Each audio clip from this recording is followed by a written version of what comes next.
So we want to use the inverse function property to show f and g are inverses of each other. So what does that mean? If f of x and g of x are inverses of each other, for every value of x, f of g of x and g of f of x should equal x. In other words, you feed something into f, let's say 5, it gives you an output. And then you take that output and you feed it into G, you get your original output, input back. Same thing if you, let's say, choose a number, a value for G of X and plug that number in G of X. And it gives you an output for G of X. Now, if you take that output and you put it in F, the result will be the original value that you use for your input for G, because F and G undo each other if they are inverses of each other. So let's look at this one. F of x equals x plus 2 over x minus 2. G of x equals 2x plus 2, x minus 1. So it's not enough for me just to choose, like, say, a number 1, 2, 3, 4, 5. If I do that, I'm showing that f and g are inverses of each other for that value. But I want to show that they are inverse of each other for every possible value of x. So what I'm going to do, first, I'm going to go ahead and just start with f of g of x. And that equals. So I'm going to take g of x and put it inside of f of x. So I'm going to have in this x right here. Now, instead of that, I'm going to write 2x plus 2 over x minus 1. And I have a plus 2 in here. And inside of this x, now, as opposed, instead of that, I'm going to write again 2x plus 2 over x minus 1, and I have a minus 2 in here. So to simplify that, I'm going to go ahead and multiply the top and bottom of this, my main fraction right here. I'm going to multiply the top and bottom by LCD, in this case, x minus 1, x minus 1, and x minus 1.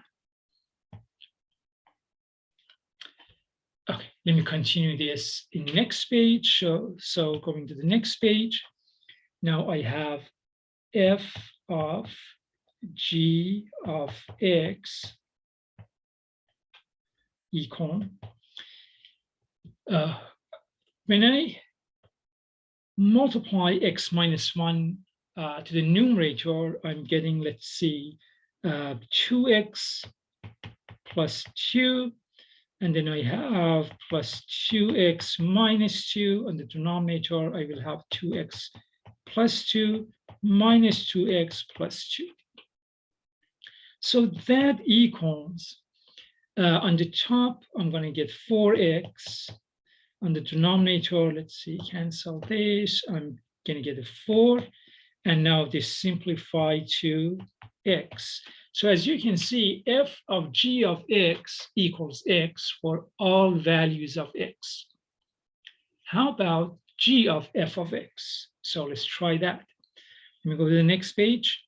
Now, g of f of x equals. Now I'm going to take f of x and put it inside of g of x. So I'm going to have 2 times x plus 2 over x minus 2. And then I have a plus 2 in here, all over x plus 2 over x minus 2. And then I have a minus 1. So this, to simplify this again, I'm going to go ahead and multiply the numerator and the denominator by LCD, which is x minus 2. X minus 2 and x minus 2. Okay, if I simplify this, now I have g of f of x, x minus 2 cancels out on the top, so I get a 2x, oops, where's my equal sign?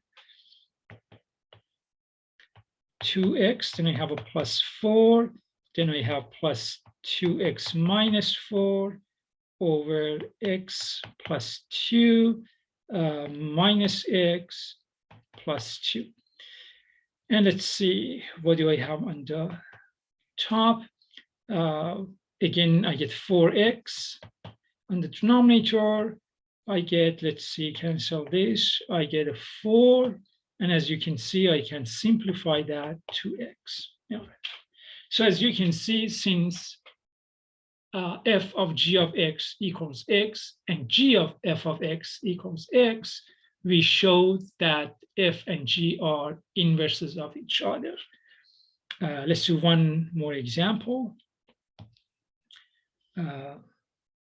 So once again, use the inverse function property to show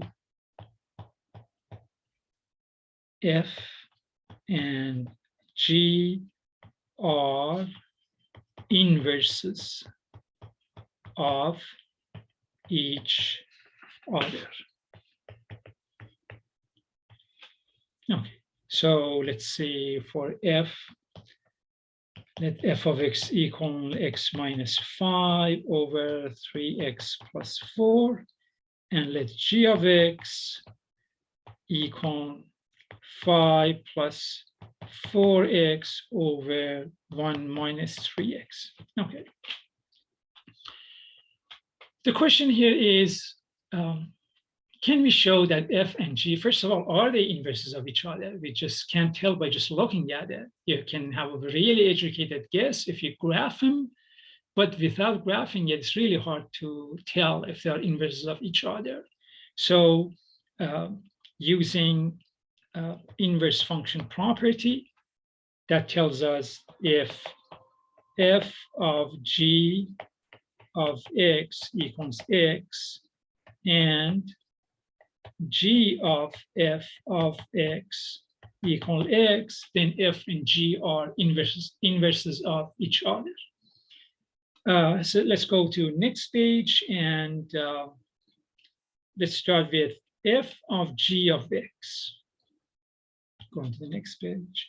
So f of g of x equals, I'm going to pick g of x and put it inside of x. So I have g was 5 plus 4x all over 1 minus 3x, and I had a minus 5.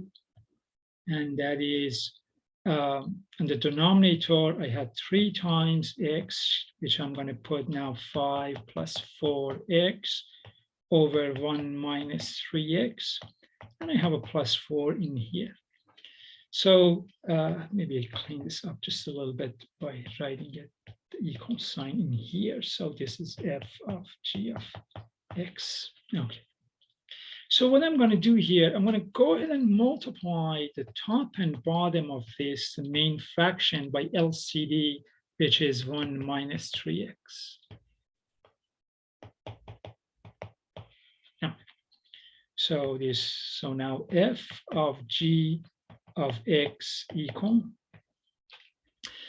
when I multiply 1 minus 3x to the numerator, I'm going to be left with 5 plus 4x. Minus 5 times 1 is minus 5. Then I get positive 15x over on the denominator. I get 3 times 5 is just 15. The denominator cancels out, plus 12x. And then we have plus 4. And then minus 12x. And that equals, let's see. The 5 and negative 5 cancel out. 4x and 15x gives me 19x's. 12x and negative 12x cancel out. 4 and 15 gives me 19. So yes, you can see that f of g of x equals x, because this 19 cancels out. But how about g of f of x? Let's go to the next page and go after g of f of x, and that equals. Now I'm going to pick f of x and put it inside of g of x. So I will have 5 plus 4 times x minus 5 over 3x plus 4. On the denominator, I have 1 minus 3 times x minus 5 over 3x plus 4. And once again, I'm going to multiply the top and bottom of this complex fraction by LCD. In this case, 3x plus 4 is my LCD, 3x plus 4. All right.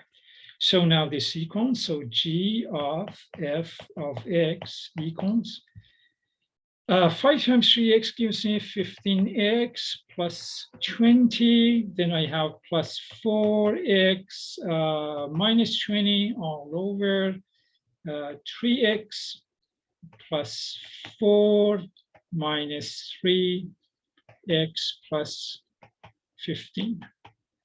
Okay, so let's clean this up. I know this cancels this. And so 15x and 4x gives me 19x's. Okay, this cancels this. 4 and 15 gives me 19. And yes, that simplifies to x.